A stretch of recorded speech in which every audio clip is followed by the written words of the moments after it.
नमस्कार दर्शकों, मैं हूं रमेश कुमार और आप देख रहे हैं 1 किलो का बुलेटिन।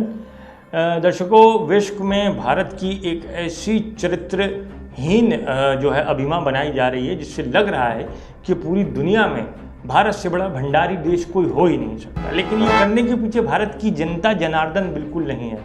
इसके पीछे सिर्फ महज एक व्यक्ति जिनका नाम है श्री नरेंद्र सिंह मोदी जी। अब ये नरेंद्र हैं और साथ में सिंह भी हैं, लेकिन ये साथ में मोदी भी हैं। इन तीनों चीज़ों में बहुत बाप की बातें आ सकती हैं, लेकिन हम कर नहीं सकते। क्या है कि टीवी का माध्यम है, इस माध्यम का बहुत हमारे दिल में उपकार है। दूसरी चीज़ पे बात करते हैं। 16,000 करोड़ रुपए के 5 रफाल तैयारे 59,000 करोड़ में खरीदे गए। कैसे खरीदे गए, किस लिए खरीदे गए, मोदी जी हमें तो नहीं बताएंगे। इसलिए हमने बीजेपी के एक लोकल रहनुमा को पकड़ा है।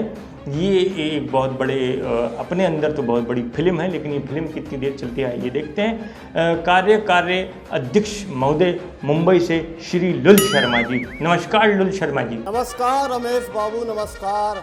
क्या हाल है रमेश बाबू, कैसे हो? हम आपकी मौसी के घर पे जो है वो बड़े के गोश्त की बारबेक्यू खाने नहीं आए हैं। हमें ये बताइएगा कि केवल ये 16,000 करोड़ के जो जहाज़ थे 59,000 करोड़ में क्यों खरीदे गए, और इसके बाद प्रश्न का दूसरा हिस्सा मैं पेश करूंगा। देख भाई रमेश भाई, अपना जो मोदी जी हैं उनके पास है बहुत पैसा, तो अब वो अपने पैसे से कुछ भी खरीदें। अभी उन्होंने महंगे जहाज को सस्ते में खरीद डाला, तो इसमें क्या मतलब किसी को आग लगे? आप जज्बात में उल्टा कह गए। अब मुझे ये बताइएगा, ये 5 रफाल तैयारे आप चीन के खिलाफ लद्दाख में इस्तेमाल करेंगे? अभी तुम जानता है कि मोदी जी की धोती में कितना बड़ा जो तैयारे हैं वो घुसर सकते थे, मगर मोदी जी ने क्या किया कि अभी उन्होंने बोला या तो इज्जत बचा लो या धोती बचा लो। काफ़ी सारे रफाल तैयारे नहीं गुजर सकते थे, लेकिन मोदी जी की धोती में महज एक अभिनंदन का मिग ज़रूर घुस के फटा है, और उसके जो है वो अभी तक जो है वो आफ्टर शॉक्स आ रहे हैं। तो ये आप रफाल तैयारे चीन के लिए आप कह रहे हैं कि चीन को एक तरफ छोड़ दें, ये कह रहे हैं लुल शर्मा जी? वाइना तेरा वो सफ़ेद मुर्गी, वो क्या नाम है उसका, इमरान खान, वो उसका देश, उसको दिखाने के लिए खरीदे लाए ये सब कुछ। पिछले साल आपको दर्शकों याद होगा, लुल शर्मा जी आपको याद होगा, फरवरी के महीने में 3 मिग विमान उड़ाए गए थे। सीमा रेखा पार करते ही तीनों विमान फट गए थे। तो अब ये 59,000 करोड़ के रफाल का भी यही होगा, आप बताइएगा। देख बॉस, अभी ये सीमा रेखा पार करें या सनी लियोनी, अपना इसमें कोई इतना इंटरेस्ट नहीं है, लेकिन इतना पता है कि पूरे पाकिस्तान की फट रही है कि हमने ये तैयारे खरीद लिए। फटती सिर्फ एक चीज़ है लुल शर्मा जी, वो है भारत के विमान। जब वो किसी देश की रेखा पार करके जाते हैं तो फट जाते हैं। ये मैं नहीं कह रहा, ये इतिहास कह रहा है, इतिहास लिखने वाले कह रहे हैं, और कल को रावी ये बात ज़रूर लिखेगा, आप याद रखिएगा। अभी रमेश भाई बात सुनो, ये जितना भी हिस्ट्री होगा ना, ये अभी अपुन लिखेगा। क्या अभी हिस्ट्री में नाम होगा श्री नरेंद्र मोदी जी का, श्री नरेंद्र मोदी और उनकी धोती, और आगे निकलेगी पाकिस्तान की खोती। देखिए, वो तो पाकिस्तान में जहाज़ जब घुसता है तो उसके बाद खोती किसकी निकलती है और उसकी मूछें कितनी टेढ़ी होती हैं और उसने कितनी चाय पी होती है, ये दुनिया ने देखा है। भारतीय ये जो वायुसेना है, इसके पायलट को वो जहाज़ चलाने भी आते हैं। तो फिर ये काहे 2 रशियन प्लेन्स के प्रोटोकॉल में भारत की सीमा रेखा के अंदर दाखिल हुए थे? क्या उन्हें डर था कि कहीं जहाज़ गिर ना जाए, या उन्हें प्रोटेक्शन दे रहे थे? देख रमेश भाई, जब भी किसी दूल्हे का शादी होता है ना, तो वो कमरे में जाने से पहले अपने दोस्तों को साथ लेकर जाता है, क्योंकि अकेले में उसकी फटती है। इसी तरीके से पूरा भारतीय पायलट जो है वो अपने साथ रशियन पायलट को लेके उड़े लाए ताकि उसकी फटे नहीं। दूसरी बात मैं आपसे पूछना चाह रहा हूँ कि भारत से मुसलमानों को भगाकर सिखों को और क्रिश्चियनों को हिंदू कन्वर्ट कराकर आखिर आप और मोदी जी भारत का बनाना क्या चाह रहे हैं? एक बोले तो अपन जो है ना, अपन का मोदी जी जो है ना, अपन भाई लोग, वो पूरा हिंदुस्तान को हिंदुओं का DHA बनाना चाहता है। क्या? मैं समझ गया आपकी बात, इसकी तफसील में नहीं जाइएगा, वरना एक ही रात में आपका मेरा दोनों का सॉफ्टवेयर अपडेट हो जाएगा।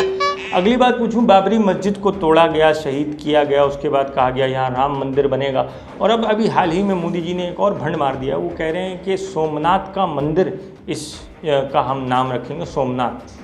तो आपको सोमनाथ की कुछ इतिहास मालूम है? अरे बड़ू, सोमनाथ तो बहुत बड़ा देवता था, भगवान था, अपना बाबा माई बाप का अपना। आप ऐसे ही अपनी बकवास का रिक्शा लेके चल पड़ते हैं। मैं पूछ रहा हूँ कि सोमनाथ के मंदिर से जुड़ा इतिहास आपको मालूम है कि नहीं? हाँ वो मालूम है ना, वो कोई वो पठान आयला था, कोई तोड़ने मंदिर को।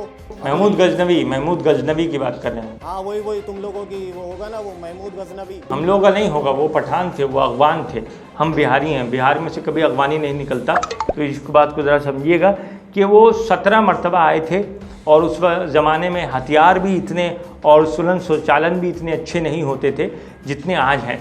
तो आपको ज़रा भी इस बात का अंदाज़ है कि इस ऐलान के बाद में क्या क्या हो सकता है? एक भाई रमेश भाई, बीजेपी ज्वाइन करते हुए ना अपन ने वही काम किया जो लोगों ने पीटीआई ज्वाइन करते हुए किया वहाँ पाकिस्तान में, ठीक है ना। सिंपल है, दिमाग को और दिल को बिल्कुल बंद कर देने का, और जो नेता लोग बोल रहे हैं बस वही कर डालने का अपन का यही ड्यूटी है। यानी कि आप ये कह रहे हैं कि एकमात्र बीजेपी और पीटीआई के जो सपोर्टर और संवाददाता हैं उनका दिमाग और दिल बंद होता है और वो हर चीज़ अपनी दुकान से सोचते हैं। ये हम लड़ाई झगड़े और इन सब में पड़े हैं, लेकिन पढ़ाई लिखाई में और टेक्नोलॉजी में हम पाकिस्तान से दिन ब दिन पीछे होते जा रहे हैं। हाल ही में एक 9 साल की लड़की ने केमिस्ट्री के जो वो टेबल होता है, पीरियोडिक टेबल, उसमें भारत के साइंसदान का वर्ल्ड रिकॉर्ड तोड़ दिया है। इस बारे में आपको खैर कुछ पता नहीं होगा, क्योंकि जिस तरह से आप अपना वार्तालाप कर रहे हैं, जो आपने ये चीज़ें पहनी हुई हैं और जिस तरह से आप सामने बैठे हैं, इससे लग रहा है कि हमने इंतहाई जाहिल व्यक्ति को अपने शो में बुलाया है। आप बात करते हुए और वार्तालाप करते हुए अटकते बहुत हैं। पैदाइश के वक्त घुट्टी में आपको संगमरमर का पत्थर खिलाया गया था। हाँ, वो कहा है कि मोदी जी अक्सर हमको जो है ना संगमरमर में घुसा देते हैं। सिर्फ हाँ या ना में ये बताइए कि आपके बाथरूम के लोटे पे मोदी जी लिखा है? अरे हम खुद मोदी जी का लोटा है, तो हमारे लोटे पे हमारा नाम मोदी जी के लोटे पे लिखा है। कृपया करके लोटा जिस जगह इस्तेमाल होता है वहाँ भी मोदी जी लिखवा लीजिए। इजाज़त चाहूँगा कि आपका मैं छोटा सा IQ टेस्ट कर लूँ। अरे कुछ भी चेक कर बॉस, कुछ भी चेक कर, सब कुछ अपना समझ सिवाय मेरे अंडरवियर को छोड़ के। हाँ, इस बात पे एडिटर जी बीप लगा दीजिएगा। मुझे बताइए कि जब सोडा की बोतल खोलते हैं तो सबसे पहले क्या होता है?